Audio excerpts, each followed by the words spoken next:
Welcome to the Human Performance Podcast, where we talk shenanigans, buffoonery, and Pat Davidson. Right now, what we're going to go over are a couple things. The main topics for today involve talking about Pat's new book, ebook rather, talking about mass. I've seen videos online from Facebook, and I personally haven't gone through any of these workouts myself, but from what it looks pretty intense to say the very least. We'll also talk about some of the courses that Pat has gone through and some of the things that I've been doing as well, and things coming up for the both of us. And if anything, we can hopefully talk about at the very least.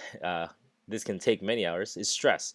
Stress is a big thing, and it's been a big topic lately in the industry, and especially in sports performance. All right, so we're gonna start off with the ebook called Mass, MASS, all caps, just in case you didn't understand what you're getting into. All right, Pat. Well, Miguel, first of all, it's been way too long for one of these things, but It has. I know that you've been busy, and I've been keeping up with some of your work as well. And by work, I mean like you absolutely crushing weight. Yeah, Like that's. the video that I see, like holy hell, forget whatever program I'm writing. We need to all get on the Miguel Aragoncillo train and just get strong as hell because I see your little ass just crushing huge weights all the time. Like, and you look like you're ready to explode out of the gym on most of these lifts. Like, you're just absolutely killing it. Yeah, I haven't. I think the biggest thing is to not get injured. That's huge. Wow. Yeah. That's really it. Yeah. That's like not the biggest statement, but it's like if I can look back, the biggest factor, not getting injured. Mm. Yeah, I mean, I have the benefit of being able to work with Ethan Grossman, and we kind of share the same commute and oftentimes have the same train ride together. Mm-hmm. So we get to talk shop all the time, and that's basically what we talk about a lot is like how far can we push things just up to short of being hurt, and that seems to be the tip. Like whatever program design periodization model you want to follow, don't get hurt, and you're probably going to be doing some great things. And there's a million things. We'll talk about that when we get to the stress component of Yeah, for sure. this podcast. But yeah, I'd love to talk a little bit about mass and what it is. It is a brand new ebook that Yeah, is officially launching today, which is Tuesday, August 25th. just in case you didn't know. Yeah. Uh, and it's a very exciting project. It's one that really came about indirectly. The way this whole thing started is that I was contacted by Michael Easter, who is an editor for Men's Health, There you go. and he had a brand new intern, a young guy named Tony Dorman, who was a former runner and about 119 pounds soaking wet when he showed up day one for his Men's Health internship. So Michael thought it would be really cool to see how much mass they could put on a 119-pound guy who's only done some running in his life in 16 weeks. So he asked me to write a program that would accomplish that. And I sat down for a weekend and I basically outlined the skeleton of what became this program that's kind of taken off like wildfire. And I sent it on over. And the funny thing is that like I wasn't really training for anything. I wasn't doing much of anything. So I was Right. like, I kind of like this program. Like it's just absolutely savage, and I want to do this with the intern, and mostly because I wanted to feel what possibly he was feeling, so that if there were problems along the way, I could speak to it accurately in terms of like, okay, you should be feeling this right about now, so maybe make this adjustment, do these things, slash, it's gonna be all right. Yeah, I know you feel like crap, but that's just part of the process right now for where you're at with this thing. Keep going. So it's like I typically try to do the things that I ask other people to do because Oh yeah, you need to feel what other people are feeling if you're going to be able to coach them in this game. it's true. Anyways, I started doing the program, and other guys at peak were kind of like, oh, I'm not really doing much of anything right now. Putzing around, Yeah, twiddling the thumbs. What are they doing? Bicep well, curl it's not still? like they just weren't doing anything specific in terms of a program. So Ethan was like, "Yeah, I'll jump in and do it with you." And Vinny Brandstatter too, who's an absolute monster that works at Peak, Right. he also jumped in with us. So we had a bit of a three-man wrecking crew that started training together, which is probably the most important variable of the whole game. Partners. Yeah. Yeah. Um, Agreed. so we started doing this thing together, and it became like this really epic kind of journey that we started on in many ways. You know, you never know what something's going to be when you put it down on paper, and then you start doing it, and it's just like, wow, this is for real. So I think we might have like put up a couple of videos, and funny. Like next thing I know, I get a message from my boy Jim Ferris, everybody's boy Jim Ferris, and Believe in the shield. you gotta believe in the Shield. And he's like, I'm looking for something to do program wise that's going to be different from what I typically do. I was like, here you go, here, bite into this thing.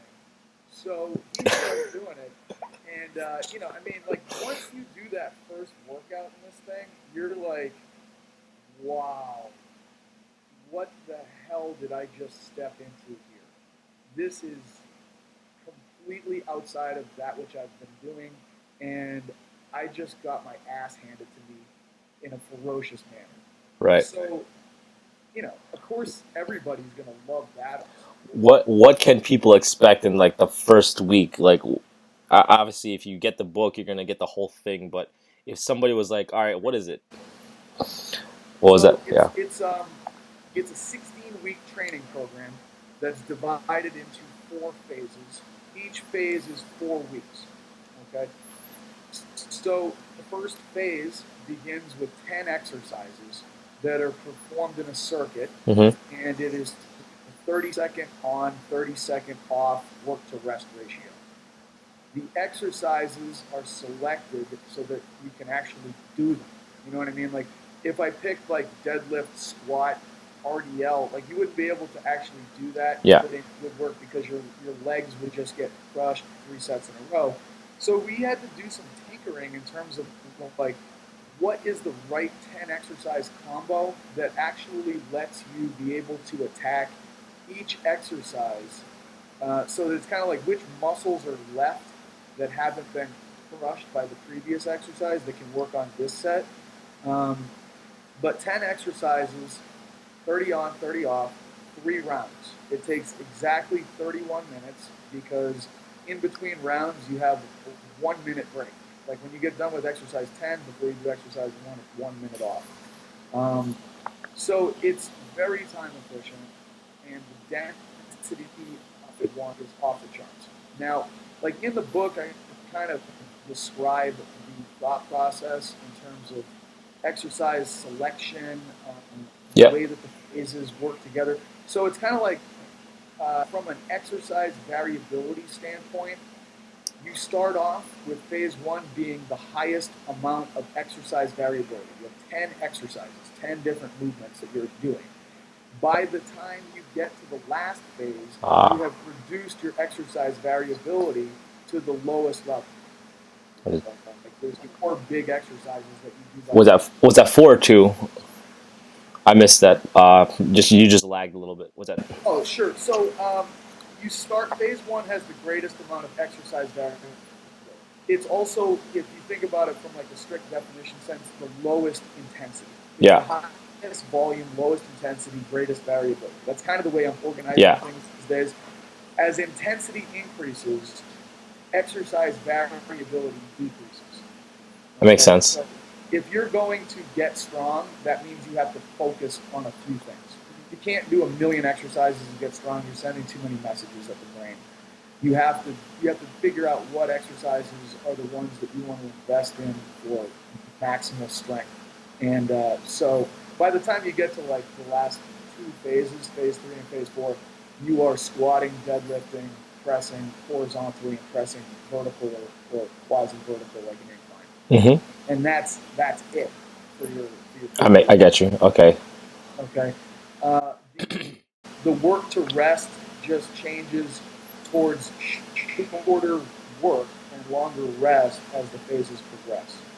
Um, to a certain degree, it's a general rule of thumb. Sort of violate it. It's kind of like cops can speed because they can get away with it because they know the rules and enforce the rules. So if you feel like swinging it a little bit in your favor, you can. But Right. I think that overall, the conceptual model of masks is that we are following a fairly classical periodization Yeah, model. I was gonna say, yeah. We are starting with the one difference is that variability is a variable that I stuck in thing, and I sort of looked at it like as we get our lower intensity, the variability will be the greatest. As the intensity rises, the variability will decrease.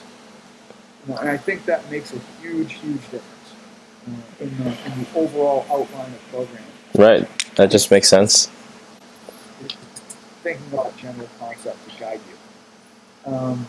But yeah, essentially, phase one is 10 exercises as a circuit, 30 on, 30 off, and 3 rounds for Gotcha. 31 minutes. And phase two goes into 5 exercises with a 20-40 work to rest ratio. And you do 6 rounds. The intensity increases because the amount of work time decreases. So you have a certain set in reps, or is it just like, okay, here's a time, and then, or do you even have intensities, or do you choose that yourself?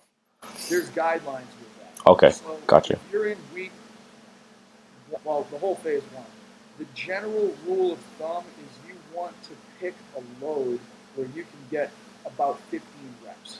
If you go through the whole thing and you're able to get 18 reps on every set, it's too light. Go a You little got to increase heavier. the weight. Yeah. If you're getting 6 reps on every set, it's too heavy. You got to decrease the weight. So 15 is more of a rule of thumb to follow than like absolute concrete kind of deal. It just seems to be the most optimal number of reps for that particular amount of work time. So, Phase two, so okay, go ahead. Sorry. phase two, the rule of thumb is approximately 10 reps. So if you just simply look at the work time and divide it by 2, that's the number of reps that we're saying is about optimal for it in terms of loading. Right.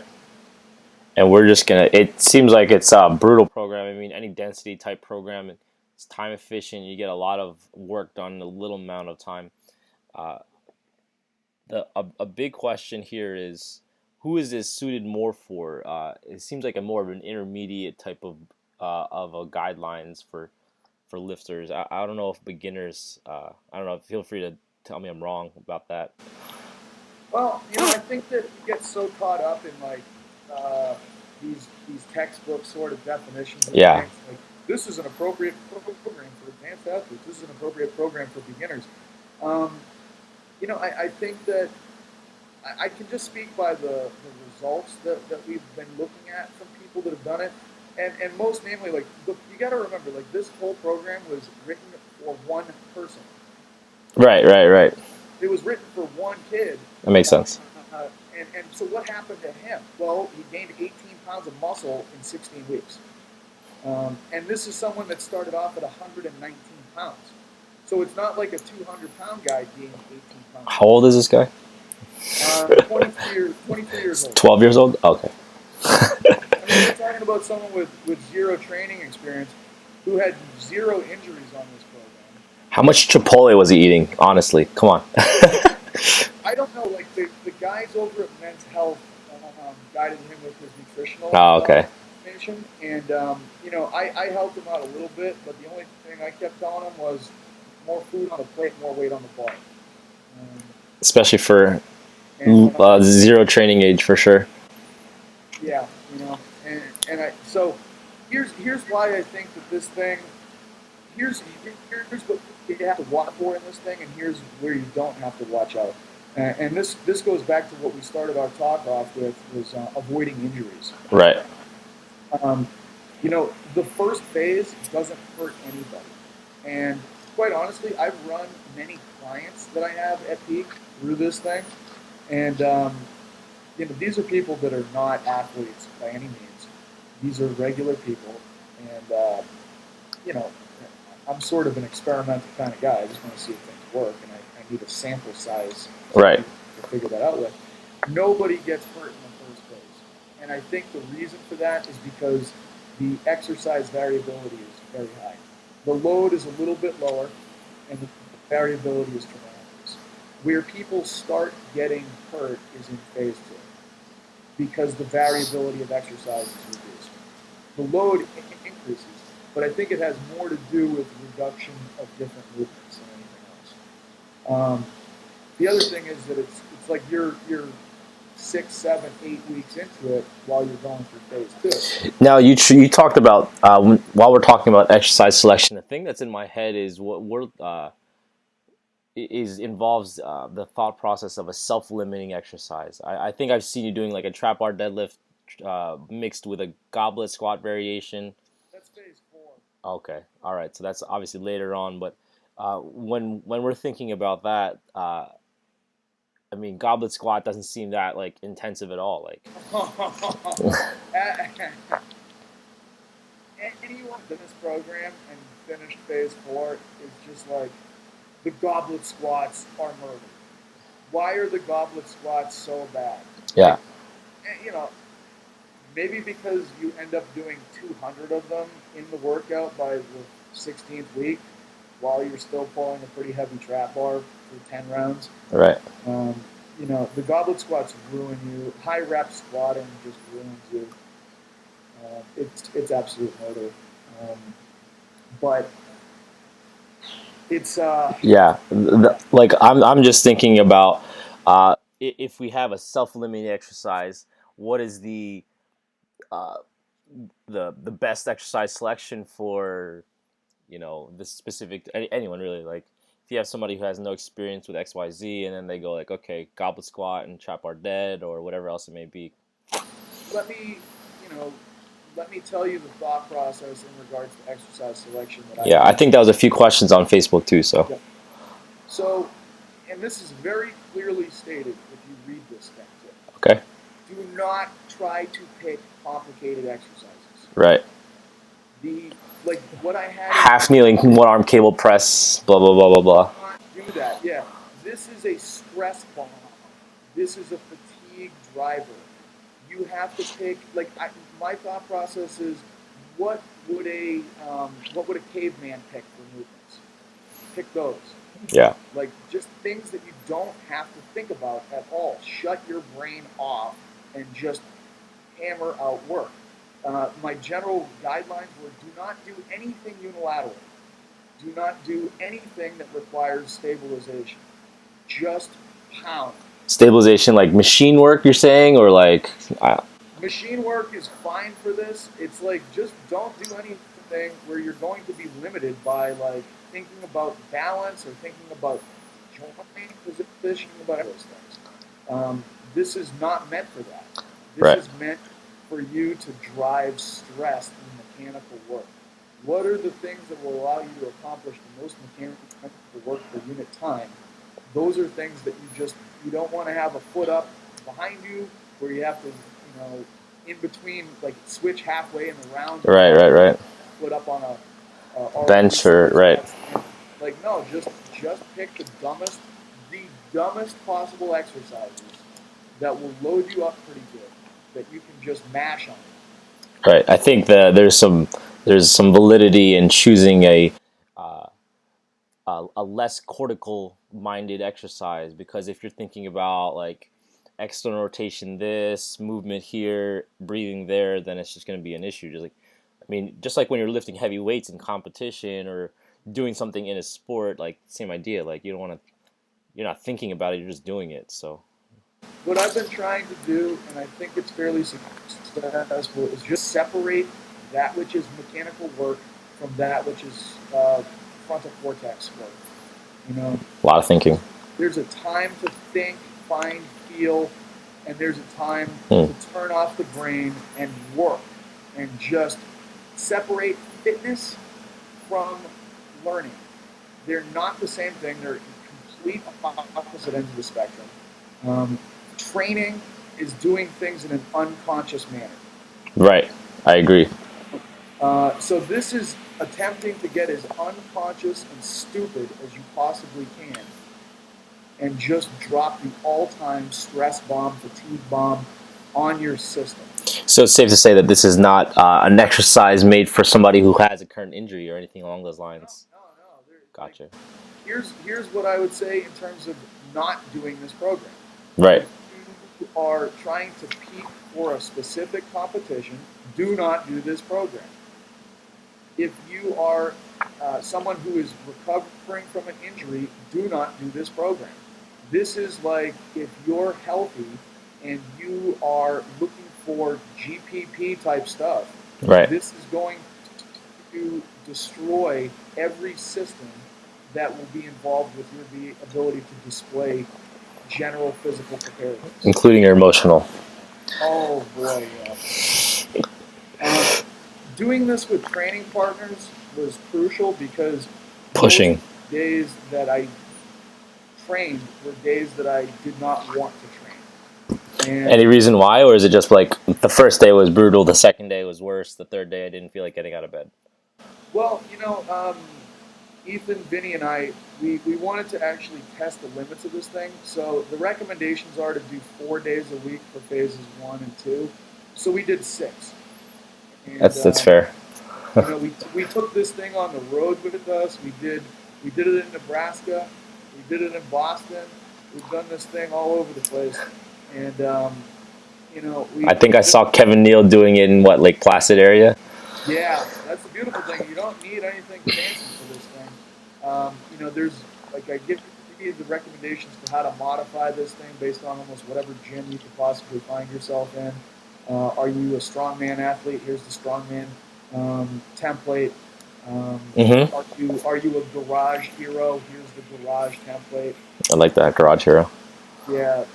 So um, we just wanted to actually see if we could break ourselves. Like my goal was to injure myself during this thing, so I could see what the breaking point was. I ended up in phase 4, week 2, having to shut it down for a week because my stress levels reached a point. Here's how I got hurt. I went to type on a laptop first thing in the morning on a Sunday. I sat on a couch. It was on a coffee table in front of me. I reached for it and I went into back spasms. So, Nice. Classic. yeah, like it's it is not for the faint of heart. Like this is not for soft people. This is for people that have trained a little bit. Or you know what, that kid from Men's Health had never trained in terms of resistance training, but I met him and I knew that he was mentally a tough person. And that's all you have to be. Are you a tough person? If you are a tough person, you will make it. If you are mentally weak, you will never make it. You might do half of the first workout and never do it again. And I hope you do. I hope that if you are weak, I hope you do it, and I hope you stop immediately. I don't want you to finish this program. That's This fair. program is intended for you to not want to do it. I'm not interested in people doing this. I'm interested in people getting shut down and sent home and crying about it and complaining about it and telling the world that this is the worst program in the world. Because I think I remember a quote from Batman saying, "Some people just want to see the world burn." I think you might be one of those guys, Pat. do I want to see the world burn? Trying Just kidding. on an inferno blast with every rep that I'm doing. Yeah, yeah. What was the references to Rocky? I think he had going on. What were those? So, a lot of people that are like this program was called Operation Drago. And it's like that was the name of it, Ivan Drago from Rocky 4. Right. Why is it called Operation Drago? Because the whole point of it was like I'm trying to break you. Stress will break you. I just built the biggest stress monster of all time. And if I'm going to make you adapt, I have to threaten you severely. You have to actually respond to threat. Like that is what this program. Ah, stress and threat. This is the biggest threat that I felt I could impose on a human organism. And I have not seen anyone not that. Makes sense. So it's like if it's like CrossFit in many ways. Like if you're an athlete that is looking to compete in a sport, do not do CrossFit. It is not built for that. It is built for getting you better CrossFit. If you are an athlete that's looking to get ready for a baseball season, do not do the mass program. It would be really stupid for you to do the mass program. You need to do stuff that would prepare you for that specific endeavor. That makes If sense. if you are someone who is looking for body composition changes, that is who this is written. Like if you want muscle mass and fat reduction, then this is the program. Mm-hmm. It is directionless in terms of like training a movement system. It is not intended to train a movement system. It is not intended to optimize your HRV. It is intended to shatter your HRV. Makes sense. So from a stress point of view, if we can transition to that, let's talk a little bit uh, about how your system, your specific system, maybe even a couple other training partners, how like I know you said obviously you did that one typing incident and then back spasms occurred. Yep. Are there any ways that you try to control this threat, that control the stress? Yeah, sure. I mean, like you gotta like Ethan and I are PRI nerds to the ultimate degree. You know, like we appreciate autonomics. Hell, we talk about it every day. Everything we do is autonomics related, stress reduction related, movement variability related. We're those guys. Like we love that stuff. That's our game. And I built a program that's the complete antithesis of it. And it was like the whole like for us, it was kind of like, what's going to actually happen to us? Are we going to turn into the world's biggest refrigerator PECs, which we already were to begin with, but are we going to pattern ourselves that much worse? That's the kind of people we are. Like, hey, how patterned can we get? Can we screw ourselves up from a PRI perspective so bad that there's no coming back from it? And do we have the tools available to us to try to reduce the effects of that? We should. If anybody does, we should. So there is no amount of PRI that you can possibly do to offset the stress of this thing. Sorry, it's just not going to happen. Like Right. it's like trying to fight a forest fire with a garden hose. It's going to drive you into sympathetics beyond belief. You can blow up balloons for 3 days straight. It's not going to offset the autonomic threat that is this program. It's like we try. There's nothing you can do to really to bring yourself back. Like the biggest things tracking wise were like sleep, and what we found was that as we got more jacked up, you just don't sleep well. Right. You can't fall asleep. You wake up, you feel like you didn't fall asleep at all. It's brutal, but it's fun. We just kind of like accepted the fact that we were going to ride the sympathetic bus for 16 weeks, Right. and we were probably going to get jacked up from like a movement perspective and all that kind of jazz. But you know what? Like once you take the stress away, you go back to being okay. Like it's just how long can you withstand it? And I think Right. we're getting so scared as a community now of like just Training hard. just training. Yeah, like it's Yeah. gonna be all right. It's gonna be okay. Like and from my perspective, like trying to do these very cortical exercises in the fitness world is a bad idea. You can't work hard now. You're so busy thinking about stuff that 45 seconds later you've done 2 reps. Um, shut it off. Like I like the concept of the bookend of cortical work. Do your PRI stuff before, do it after, and in between, just mash. And hopefully, you set yourself up for success, and you limit the degree to which you might move into excessive stress for possible injury or whatever else happens. But at a certain point, like let's just like what do we really want to do here? What's the But goal? what's the goal? Right, right. My goal wasn't to be a ballerina from a movement perspective. Like my goal is to be a meathead. I love being a meathead. I love crushing weights. Like that's what I do. And I got a chance to crush weights for 16 straight weeks. There was a couple of straight up meat sticks that went right along for the ride with me. Well, hopefully others will join as well. It seems like a pretty brutal program to say the least. Yeah, Um, but you know what? You love it. You love it while you do it. Like everybody that's done it is just like, I love hate this thing. Like it is so brutal, but it's a journey. It's a psychological, emotional test. It's like a vision quest. And what am I here for? I'm not here to just blow up balloons all day long. And this is coming from someone that loves blowing up balloons. yeah, you do. Yeah. On that note, let's transition to impingement.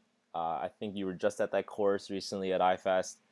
We were talking a little bit off the camera about how you met up with everybody.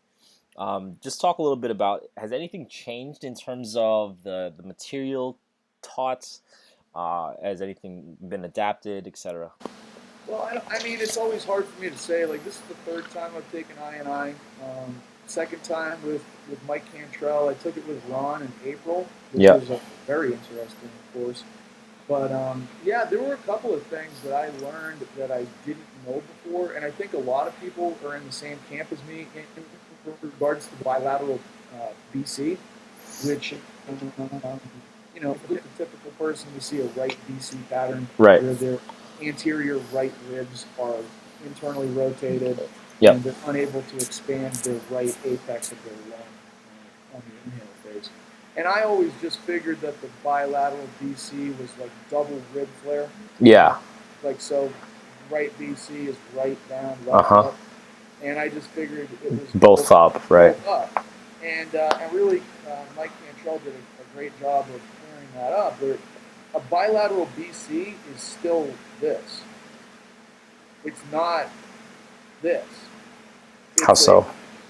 the reason that your left chest wall is unable to get air into it is because you have an excessively tight left pec due to the war between the pec and the scapular retractors on the left side. Like the pec is tight and it's trying to pull you forward, but the retractors are tight and they're rotating your thorax to the left. Mm. So it's like you can't get anything in there because it's a double-sided fight. It's just a war that's holding you shut on that side. So it's really a right BC pattern with a muscular component on the left side that's restricting airflow. Gotcha. So would there be a plan of attack? So would you say, okay, let's focus on inhibiting the left retractors, scapular retractors, and then focus on the right, or is it Well, might? I mean, like anything else, It you go through depends. the same sort of basic algorithm where you reposition Mm-hmm. and you test for neutrality of the pelvis. So let's say we successfully reposition you, and we still have some abnormal findings, maybe that limited Horizontal. HG, horizontal abduction. Right. Um, now we can probably say, yeah, what we have on our hands here is a bilateral BC. It seems as though there is pec tone that's actually driving this problem. And then we can go about dealing with that in terms of having a good exercise that features a left zone and will in fact inhibit some left pec. Gotcha. So let me rephrase this from my my own thought process. I haven't gone to an impingement in a while. So what occurs is there's a left scapular retractor which causes uh, a right BC finding. If I'm right. If I'm, Well, the right BC pattern is like stereotypical. Like we're, right. we're going to see that like everybody's a right BC pattern. Um, the rules for engagement on that is diaphragmatic for the most part, but we have certainly like the mechanical thorax Right. relationship, where we typically see that right scapula in an anterior tilt. Mm-hmm. We see the medial border moved away. Mm-hmm. We typically see it being depressed. And then the opposite taking place on the left side, where we see it posteriorly tilted. Yep. We see a medial border that's glued in. We see it elevated. Essentially, what we have on the left side is a situation where we have tremendous scapular stability. We have a host of muscles that are actually leveraged appropriately that are holding the left scapula in place very effectively, and a right scapula that's kind of free floating, and we have very little in the way of actual muscles that are doing anything to secure a right scapula. We have an unstable right scapula and an excessively stable left scapula. It's the left scapula is too stuck; it can't move. Right. And as a result of that, we get this multi-directional Instability. Humorous instability. Right. And we need to get a left scapula to be able to move to some degree, and a right scapula to be able to kind of glue a medial border onto a rib cage, and then be able to find some posterior tilt so that we actually have some stability on that side. In many ways, it's kind of like the rib cage is the ground for the scapula. Right. You need to find the right arch of the scapula. Right. Okay, I get that. You know what I mean? Like it's like, what's your ground and what's your reference to the ground, and what are you lacking? And do you have a side that's kind of dead and stuck? And it's amazing how much the scapula mirror the feet. We have to be able to. Right, that makes sense. The left side, and we have to be able to neurologically find a reference for the right side. I like that. That makes sense. So, just to give a quick background info, which we should have done in the beginning, for impingement, I'm of the opinion that the overall theme of the course involves understanding that everything is impinging. It's just in what manner. I would disagree with that. Really? Okay. Yeah, and a big part of it is taking it with Ron in April. Yeah. What he was essentially saying is that he is trying to create impingement on one side and create instability on another side. Okay? Instability is the goal for one side, and impingement is the goal for another side. So which side is impinged and which side is unstable, switch it. Okay? I'm trying to make a left scapula more unstable. I'm trying to actually impinge in many ways on components of the right scapula. I have what is impingement? Impingement is two bones moving towards each other. So if we're thinking about the right side and the relationship between the rib cage and the pelvis, yeah. I have an impinged right side. I have a right femur that is in many ways buried up into a right acetabulum. Mm-hmm. And have an pelvis femoral complex. I'm trying to make a right side unstable, and I do so by everting a right foot. Yep. If I can create that eversion, it's the driver to be able to reduce approximation of the major bony segments of the right side of the body. And I'm trying to impinge a left side. I am trying to bring a left lateral pelvis into a closer relationship with a left rib cage. If I'm looking at the scapulae, it's a slightly different story because I've got a left scapula that's in a pretty healthy impingement situation. I think that overall, we are looking, the brain is always looking for impingement. Impingement is control in a lot of ways. Instability is scary. Most of us that are locked up are impinge freaks. I'm an impingement monster. My brain is looking for love, and it tries to do so through impingement, which is a reference if we're creating pain. Right. I know where my right neck is because it hurts like hell. Why? Because I probably have a lot of instability through a right scapula due to a garbage rib cage position. So I need to create a muscular response that causes dyssynchrony or asynchrony in firing patterns on the right side. so that I hurt, so that I know where my right scapula is. Because the only thing that the brain hates more than, like the brain hates not knowing where things are. It would rather feel pain than nothing at all, which is the title to my next country song. It sounds like it'll be a hit for sure on the radios. Yeah, it's going to be a big timer right there. Yeah, it just seems like one. I definitely have not been keeping up with PRI as much as you have. I've been more trying to integrate it within a more logistical manner, and sometimes it seems like the ideas that PRI puts forth in a very good way adapts. Mm-hmm. Look, like quite honestly, I went to this course and I felt so rusty when they started Really? asking like mild cancer type questions. I'm like, ah, God, I don't remember.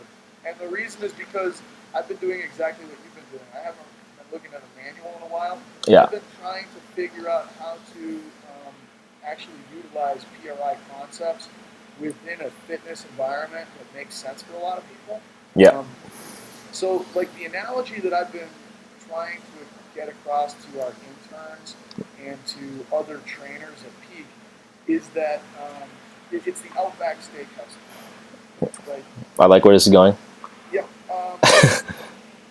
you know, I'm I love Outback Steakhouse, man. I'm going to crush that bone-in ribeye every single time I go to Outback Steakhouse. Oh yeah. I do not need a menu. I know what I want. I want the bone-in ribeye with the double sweet potato. Yeah, exactly. Bring it now. Do not ask me if I'm ready to order. I was ready to order before I got it. Get that thing. I'm surprised it's not here. So I know what I want. I go to the Outback Steakhouse because I want steak. And let's say I go to I'm on the road and I go to some random Outback Steakhouse. I go there and the waiter comes over and I'm like, outlaw ribeye, bone in, stacked, medium rare, double sweet potato. And he's like, sir, I know that that's what you came here for, but you're going to be getting the veggie tofu delay. Because I know that that's what you need, and that's what you actually want underneath this. You don't know it, but I know it, because I know better than you. So I'm going to first punch this guy in the face and then drag him over the table and break all the dishes with his face after. But how pissed would I be? Like if I go to Outback and the guy tries to sell me a veggie tofu wrap, I'm gonna freak out and I'm never coming back. Yeah. And a lot of people that are coming into fitness or strength and conditioning, they want steak at Outback. They know what they want, and if I don't deliver that to them right away, they're going to be real upset. So it's kind of like I have certain modalities that are steak at Outback in terms of the weight. Right. I get that. You know what I mean? I'm in the same mindset. Yep, I've got a warm up that better have some med ball throwing and some jumping and some movement in terms of like changing direction and things of that nature, and that's what I'm going to start off with. And when I do my other fitness stuff, weight room related, I better have a hip hinge and a knee dominant, and horizontal pushing and pulling, the whole checklist of loaded movements and fitness based movements that we've got at our disposal. How can I do a better job of coaching within the framework of that which is a good strength and conditioning model? And I think that ultimately my understanding of PRI allows me to be able to give a better product within that. So, Ethan and I have been working tirelessly on trying to create a systematic approach that drives gate-based thoughts. I like that. Into exercises that we've all come to know and love within strength and conditioning. Now we've got a lot of work to do in terms of like where exactly to drive these things, but we've started with the med ball throw. We've basically turned the med ball throw into the movement prep segment of the show. We've been trying to look at the biomechanics of tall kneeling, half kneeling, split squat, lateral squat positions and turning them into really cool neurological minded gait exercises. And I can tell you this much: the way that we're coaching half kneeling rotational med ball throws Yeah. is making people feel hamstrings, adductors, and ipsilateral abs more than any PRI exercise I've ever done with people. If you understand the schematics of things like AFIR, Mm-hmm. you understand how to have people find a calcaneus, if you understand FA adduction, being able to abduct an outlet, being able to create internal rotation of a rib cage, Yep. being able to rotate in the transverse plane while maintaining a zone of apposition, you can turn a med ball throw into a positional awareness drill, and people still we're making people sweat, we're getting heart rates up, people are throwing stuff which is fun, and they are finding good references. And I don't know, because we're not putting people on tables before and after we do fitness modalities. So I can't say for sure that I'm causing objective and demonstrable improvements in PRI test results. Mm-hmm. But you can certainly look at someone and say, I just watched them expand a posterior mediastinum due to the position that I put them in. I am watching them center over a left side. I am looking at them get into left AFIR. They have found a hamstring as a result of being in left AFIR. They are now owning an adductor. They are now being able to rotate a trunk. They are dissociating a cervicocranial complex from a thorax, and they are still enjoying a fitness-based modality. So we're not trying to serve people tofu veggie delights at the Outback. We're giving them steak and we're cooking it better. I get you. Okay, that makes sense. Okay, I like that. I don't think we're going to try to do the same thing with loaded exercises. I think we're going to, maybe in the initial phases for clueless people, if we're teaching them how to do exercises, we're going to be cortical in the weight room side of things. But essentially, we want to give people good movement prep through disguising med ball throws. As it is our new movement prep modality of where we're at right now in our thought process. Yep. We're respecting the patterns and we're trying to create good references. And then we just want to have people work out really hard for physiology-based purposes.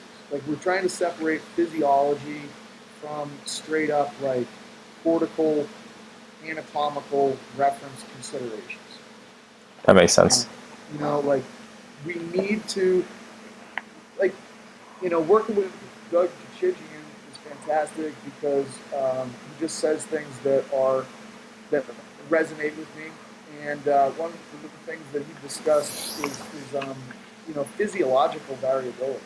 Like, a cardiac system has to be able to demonstrate variability. And if someone doesn't have oxidative fitness up to a high enough level, their cardiac system probably is not able to display variability.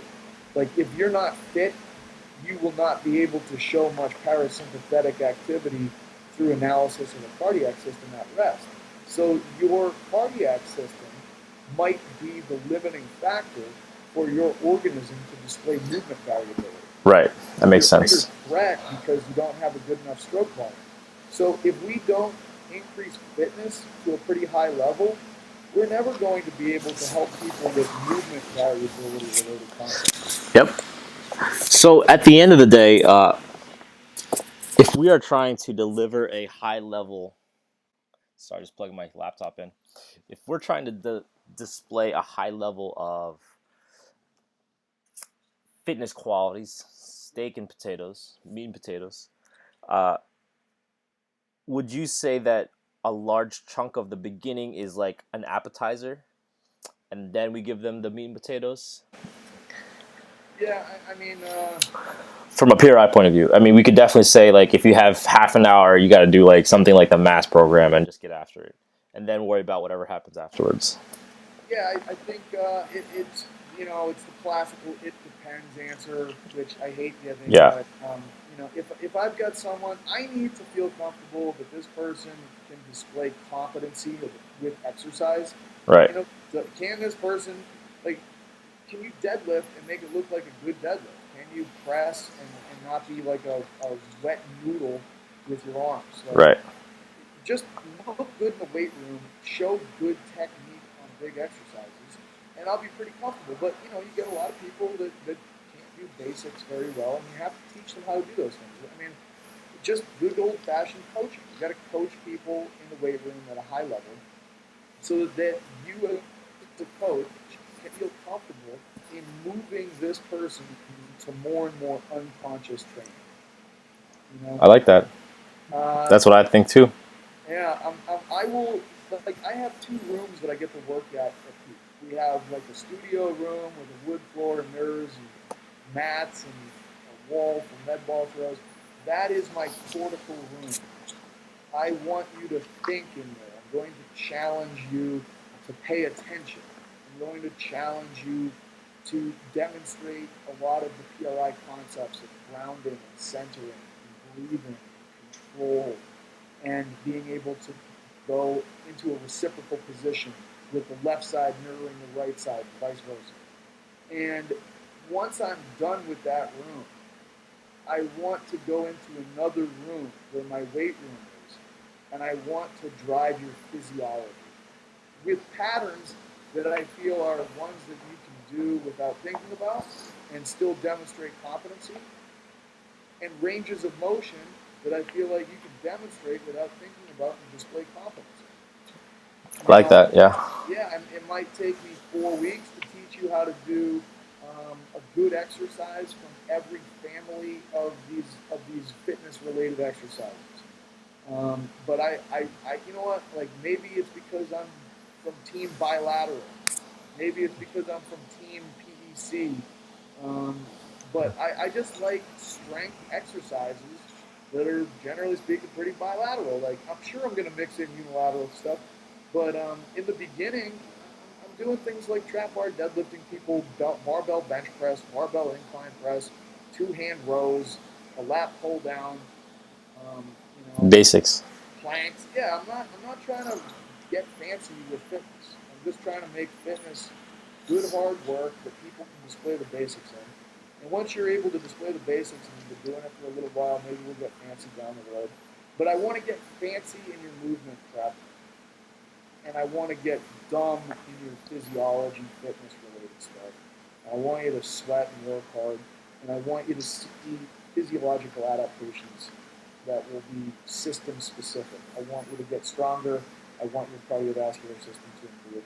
The only way I can do those things is by making you do mechanical work. Plain and simple. You got to work hard. Yeah. I like that. I think that's a good note to end on. I don't know about you, but let's just drop a quick line on where your next appearance will be in terms of either courses or wherever else you may be ending up in the next months or so.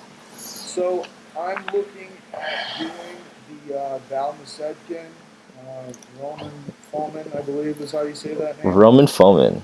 Uh, that the Omega Wave stress, Yeah. standing. At Rand Phone Trainings, right? Yeah, I think that's a absolute can't miss um, learning opportunity right there at a great facility run by a great dude. For sure. And after that, my next one I'm looking at is Cervical Revolution in San Diego. There you go. Um, and following that'll be like basically those will be 2 weekends in a row. Grand Phones, which I believe is September 25th, 26th, or 26th, 27th, can't remember. And then Cervical Revolution is October 3rd and 4th.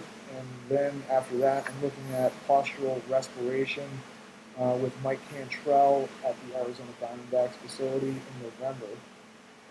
I don't know when the PRI fitness course is in Philly, but I'd love to get down there and hang out with Jim Ferris. Um, but Definitely. yeah, those are the big hitters coming up from a course perspective, and as far as like personal work projects that I'm putting together thinking about doing. I'm currently trying to design the peak performance training system, and I got to tell you, like, I think when people see the med ball progressions that Ethan and I are working on, they're going to understand that this is a systematic approach that's unlike anything that's ever been delivered to this industry before. The level of detail is literally off the charts. You know, mass is a Gen Pop GPP monster that I wanted to drop on people who just don't want to think too much and who want body comp changes and just Right. work on it. This other thing is going to be for the strength and conditioning people who want the most thorough system that's ever been put together. You got it. And it's essentially respecting gait more than anything. Yep. Right? Okay. Neurology and All that good stuff that everyone wants to listen to. yep. And the other thing that I will be creating very soon will be the sequel to Mass, which is going to be Project Latimer. Latimer. Yeah. Yep. Because, like, essentially, if you want to headbutt through a window, that's what the Mass program is made for. It's made for the savages. It's made for the people that just want to destroy life. Project Latimer will be the next thing to do. Because I'll tell you what, when I got done with Mass, I was like, now what? What am I supposed to do? Yeah, exactly. Training. Right. Everybody that's finished has said the same thing. So because I can't just go back to normal, I need the next abnormal. And that's what Latimer is going to be all about. Like, I want it to be a program that, you know, if you have a training partner, you'll headbutt each other and spit in each other's mouths beforehand. You'll probably paint your face. You'll just scream for no reason in particular. And you know, if I already do all that, so I don't know. if you want to headbutt through car windshields, Project Latimer will be the driver for that. It sounds good. We'll be on the lookout for that in the next coming weeks or so, hopefully. How about you? Before we end, what's in the world of Miguel? There is a CSP fall seminar, maybe September 12th, 13th. It's a 2-day thing. Actually, the last half of Saturday is first part, and then the next day is the Sunday. We're having the full on event.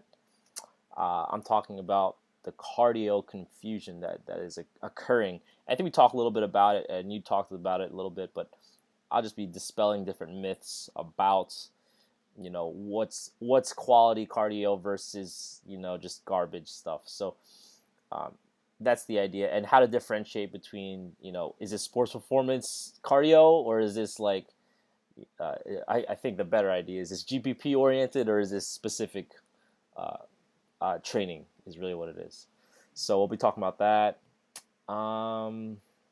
Besides training on my end, I'm not doing anything Drago or Latimer related, so I'm just more on the powerlifting side of things.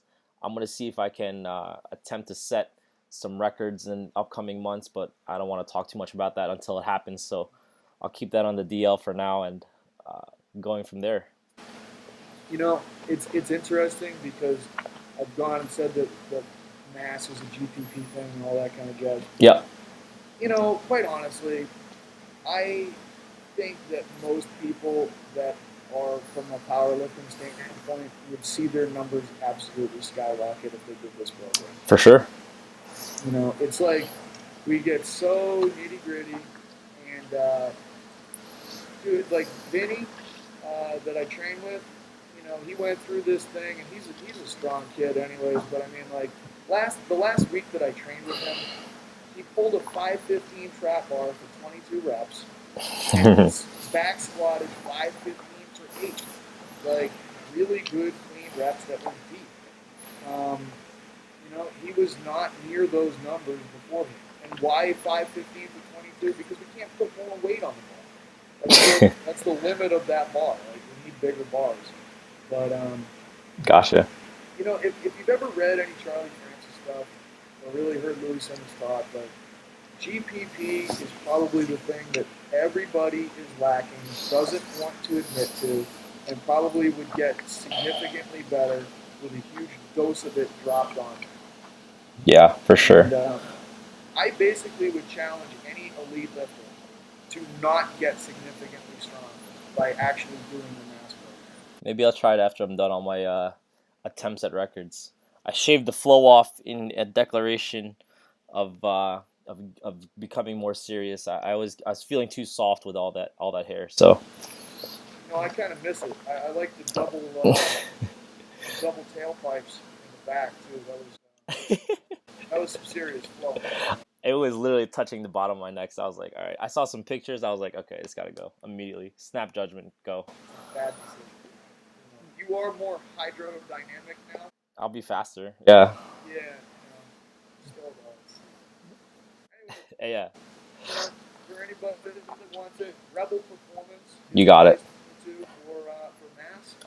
And if you want to get in touch with me, easiest place is Facebook. I don't even know how to get on Twitter. Like, I literally can't set up an account. I'm too stupid for Facebook then is the place to find them. that. Yep. All right, sounds good. And I'll link a bunch of stuff, and we'll get going in terms of notes. This will be out today, and we'll get going. All right, Sounds good, Miguel. Always a pleasure, man. definitely, man.